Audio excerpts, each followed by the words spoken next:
พี่น้องเนาะ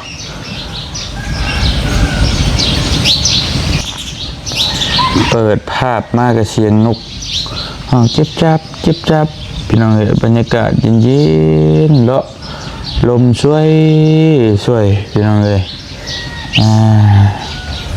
มันนี่ค่ะหอดมือหอดยาม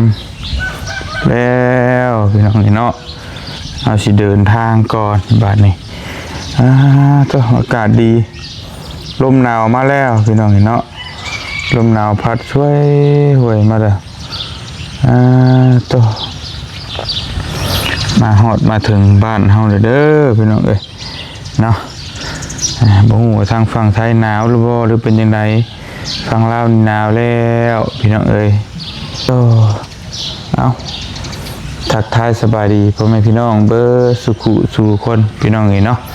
บอกว่าสิอยู่ในและก็ต่างประเทศพี่น้องเอ้ยก็ยินดีต้อนรับเข้าสู่ช่องบ่เตียงทองเนาะบ้านหน้าคือเก่าพี่น้องเอ้ยมื้อนี้ทั้งบ่เตียงก็สิเดินทางพี่น้องเอ้ยไปเซโปนก่อนนะพี่น้องเนาะก็พอดีทั้งบ่เตียงนี่ สิขึ้นไปเก็บเวียกเก็บงานอยู่เซโปนประมาณ 2-3 มื้อแล้วก็จะเดินทางลงลาวใต้พี่น้องเอ้ยเนาะก็พุ่นแหละไปหาทีมงานลาวใต้คือเก่าเอาผ้าห่มผ้าแพร่ไปแจกจ่ายให้กับพี่น้องทางลาวใต้นะพี่น้องเนาะเพราะว่ามันหนาวดีเลยเนาะลาวใต้เย็นตัวพี่น้องเลยอุณหภูมิ10 กว่าองศาพี่น้องเนาะตัวหนาวแห้งเลยหรอหนาวคักหนาวนี่พี่น้องในบ้านเฮาลมเย็นห้วยมาแล้วนะพี่น้องเนาะตัวพี่น้องเลยไม้ก็กระปุกกระปั๊มอยู่เอาทักทายสบายดีพ่อแม่พี่น้องเบิดทุกคนเนาะ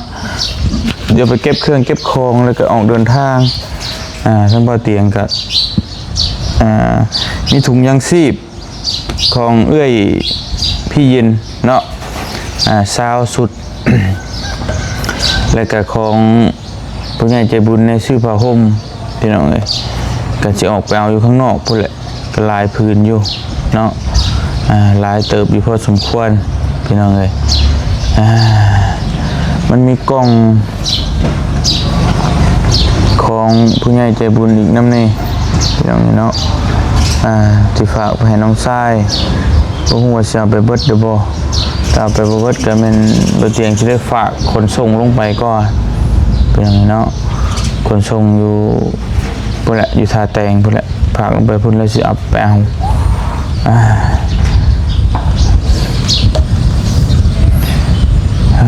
ติดตัวพี่น้องเลยเนาะลมหนาวห้วยเป็นยังไงเนี่ยพี่น้องฝั่งไทยลมหนาวอยู่บ่พี่น้องเลยเมืองลาวเขาหนาวครับไปเซโปนแห้งชิหนาวพี่น้องเนาะสำหรับคนดูเมืองหนาวอยู่แล้วมาเจอแบบนี้ก็มันก็บ่หนาวดอกมันก็เย็นพี่น้องเนาะแต่ว่าคนลาวเฮาหรือว่าคนลาวหรือว่าคนไทยก็ตามมันจะเป็นเมืองฮ้อนเลยพี่น้องเนาะแล้วมันที่ส่วนใหญ่ส่วนลายนะจะอยู่กับอากาศร้อนอากาศหนาวๆเย็นๆนะบ่กี่เดือนมันก็เบิดละแล้วก็ร้อนยาวเลยแบบนี้มันก็เลยแบบมันสัมผัสอากาศเย็นเท่านึงนะมันก็รู้สึกว่ามันก็สดชื่นดีมาเตียงมักเนาะไปเดี๋ยวไปเก็บเครื่องเก็บของก่อนเอารถมาเก็บเครื่องก่อนพี่น้องไปพี่น้องเนาะไปคนเอาเครื่องก่อนบ้านคนเอาเครื่องก่อนเนาะใส่แล้วหรือบ่อันนี้บ่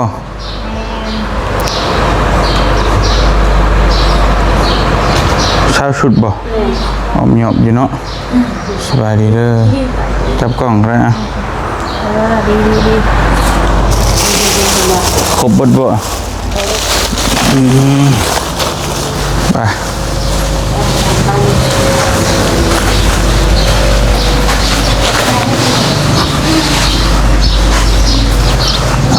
พี่น้องเลย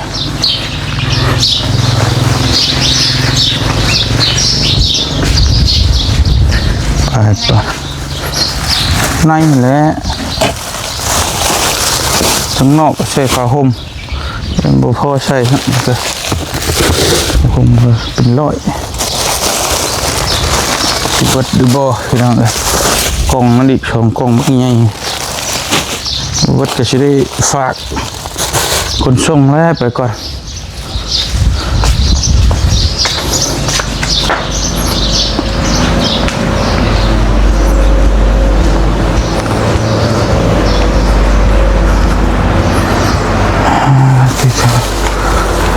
ติโต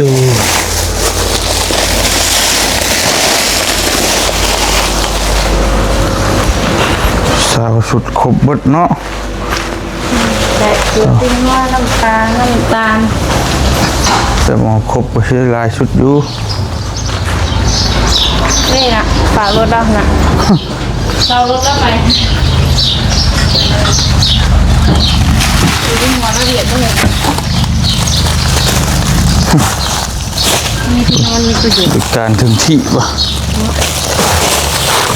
การถึงที่เลย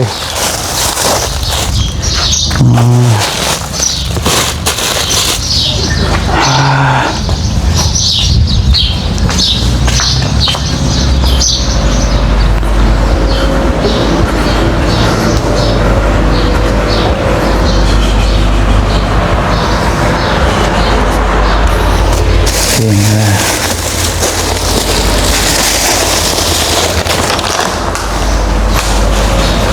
นั่นไปกินกัน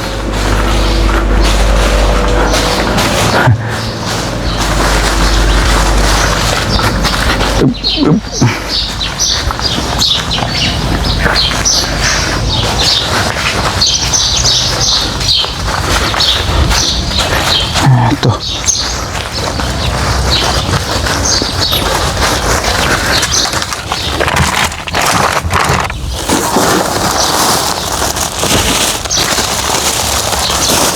บัดโอเคเรียบร้อยพี่น้องเนาะซาวสุดนี่เป็นของเย็นพี่น้องเป็นสร้างมานี่ชุดหนึ่งเท่าไหร่ก็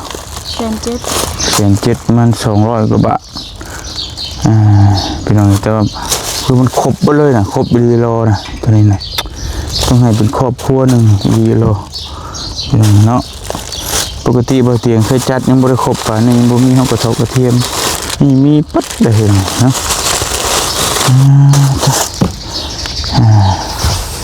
ไปสิไปเอาผ้าห่มอีกปกติไปเอาผ้าห่มอีก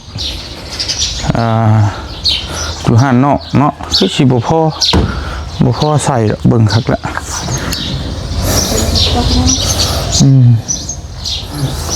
นี่ครับเบิ่งน้ำกันพี่น้องเนาะสิใส่ข้างในนี่ก็อัดเต็มๆพุ่นละ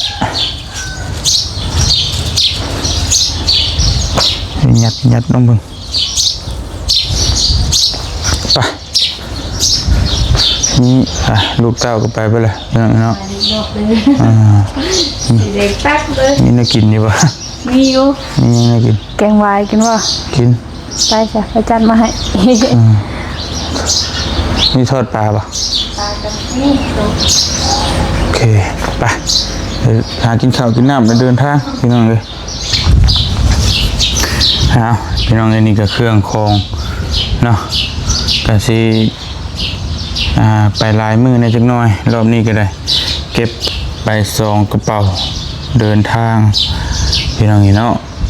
พอเขาสิไปเซโปนนี่แล้วก็ลาวใต้นี่ไปลายมือในจักหน่อยแล้วเครื่องไปลายพี่น้องเนาะเพื่อเจอกันอยู่ลาวใต้เพื่อพี่น้องเนาะอยู่เซโปนนี่ไปไล่มองไล่บอลพี่น้องเลยรอบนี้ก็ได้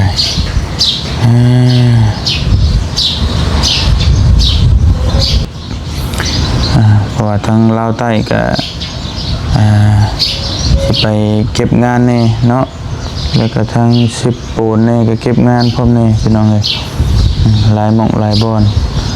ขนาดจะโดนเติบอยู่สำหรับรอบนี้ก็ได้มีแต่ประมาณจะ10 มื้ออย่างหน่อยพี่น้องเลย พี่น้องเนาะ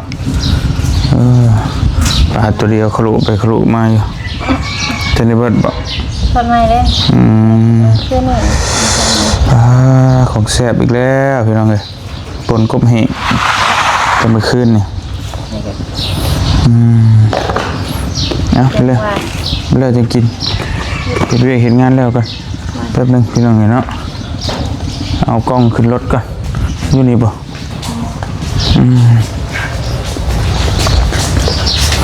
กล้องนี่กับพี่น้องเนาะมันใหญ่โพด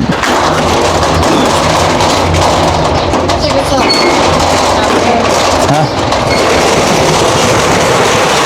ก็ถึงว่านี่แหละเพราะอะไร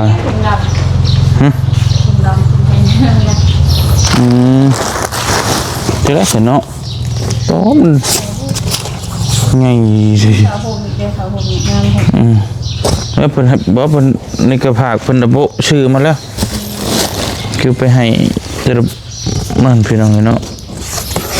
นี่จะเดี๋ยวเอาสกอตมาติดนี่แหละเดี๋ยวจะไปฝากคนส่งเอาเห็นได้มันกล่องใหญ่เลยเหรอนี่ไปให้น้องไทยทอนไทยทอนไทย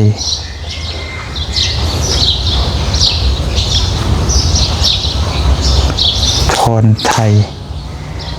น้องทอนไทยไทยทอนไทยไทยทอนมันอยู่ที่ปูนโบเนาะ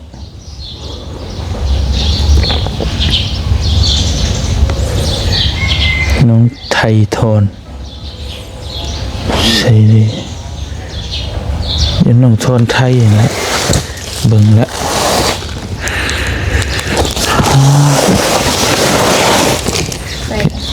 ฮะอ้าวโจ้ฮะ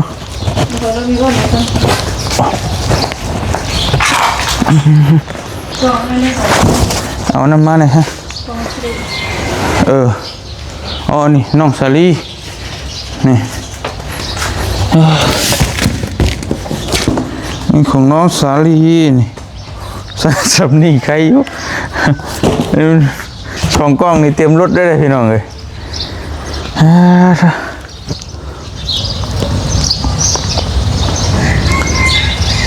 เดี๋ยวถามมึงเมย์เพิ่นก่อน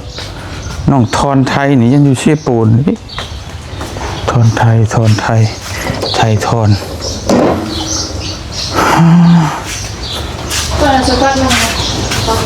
ก็ติดกล้องให้นะปิดไว้เลยนะมันแตกเลยปอด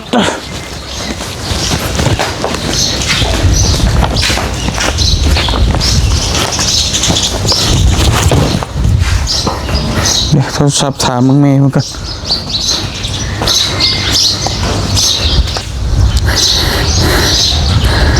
ทอนไทยทอน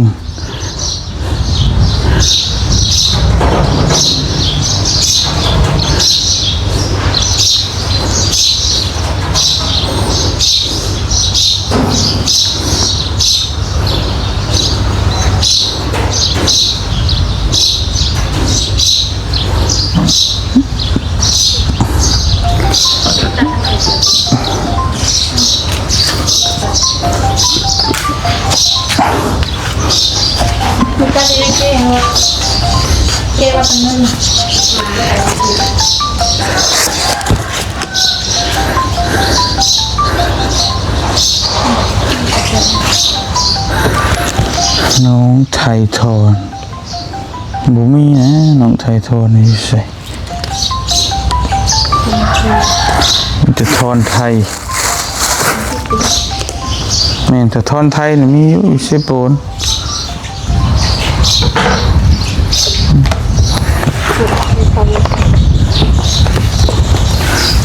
แม่นติดพอแล้วนั่นเลยที่ฝากไปก้อนนั่นแหละพี่น้องเนาะบ่ไหวแล้วใช้รถมันก็เต็มแล้วโอ้ยผ้าห่มใช่แล้ว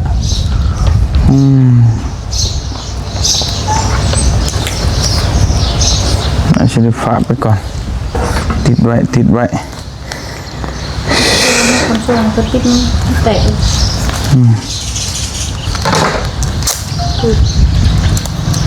ตัวคามแม่เพิ่นก็บอกครับ ดูดีปานใดสิก่อนมันพูดตัวนี้ก็ไปใส่เหลืองนะ เตะไปเลยเป็นไงเนาะใหญ่รอป้าตัดมีอย่างนี้กระเดะ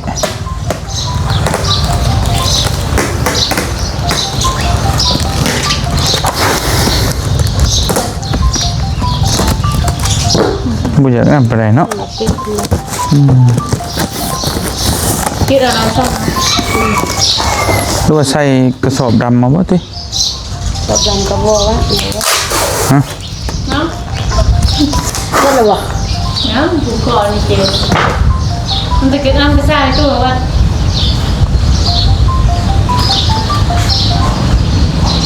แม่ไปใส่ ทำมือไงปัดยังไงแก่ๆมันจะ แต่งโกะแต่งเกะ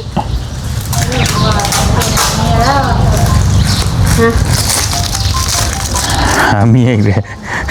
เจ๊หาเมียอ๋อว่ะ วันเวอร์นะ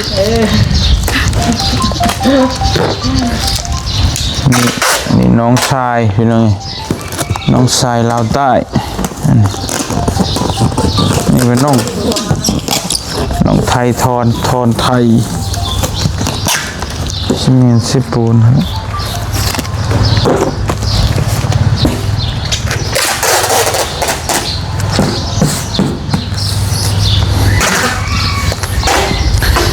แม่ครับกล่องที่ชื่อว่าน้องไทยทอนนี่อยู่เซโปนที่เขาไปเก็บฟืนกับน้องใช่ไหมครับผมพอดีผมจะโทรคอนเฟิร์มให้แน่ใจผมจะได้เอาไปส่งเขาครับดูเซโปนไปส่งลงใต้วัดเวนนะได้กลับมาอีกแล้วน่าจะเป็นนั่นแหละทอนไทยทอนครับผม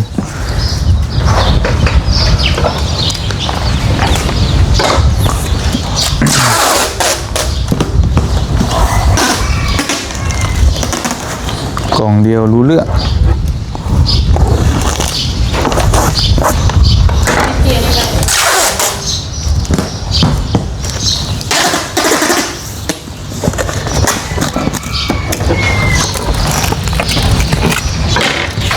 คือจังหวะปัดขึ้นปัดเก่า ติดเครื่องเล็กๆหน่อยสิ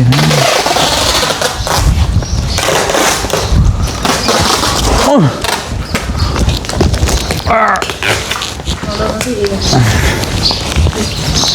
โอ้ยโอ้โหสองกล่องพอดีเต็มเลยอ่ะพี่น้องเลยปิดฝาบ่ได้อีกบาทอ๋อบ่เรือแล้ว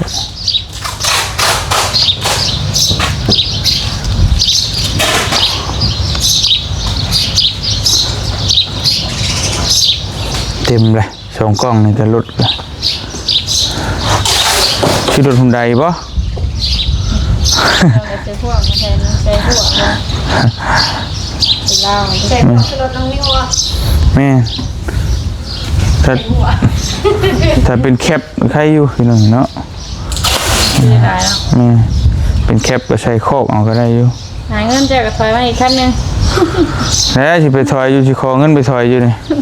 นี่ข่าวว่าจะได้ไอโฟนมันบ่ ได้ เขามีโปรโมชั่น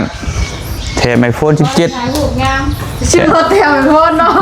เอาเขาแถมไอโฟน17ได้โปรโมชั่นนะจังว่าก็ทำมาจากได้ไอโฟนกับซื้อรถให้ยากดอก จะรับกันไหมขอชื่อรถหายคนเอาอีกคน เอา มาคุ้ม เอาก็คุ้มวันนี้ก็เห็ดเบี้ยเห็ดงานเนาะหาเงินหาทอง เจ้าก็ได้โพนถ่ายรูปงามๆมันก็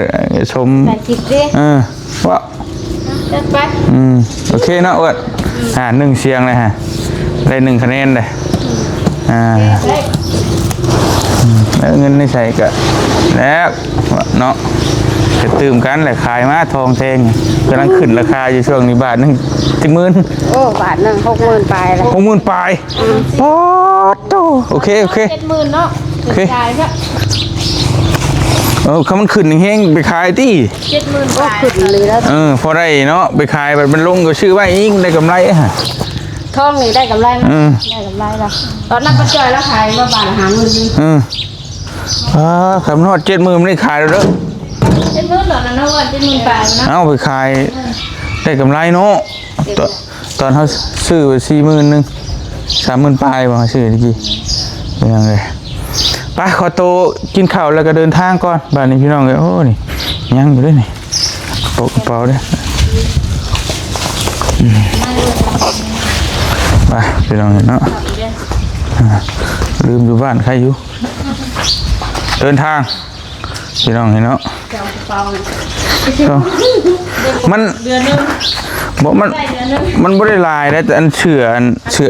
ล้วเนาะ เชื่อยีนเนี่ยนะมันหนาๆนะห้าตัวก็เต็มเลย ไปพุ่นมันหนาวอยู่แล้ว เสียหนาไปเนี่ย2 กล่องก็เต็มที่ได้เลยเนาะ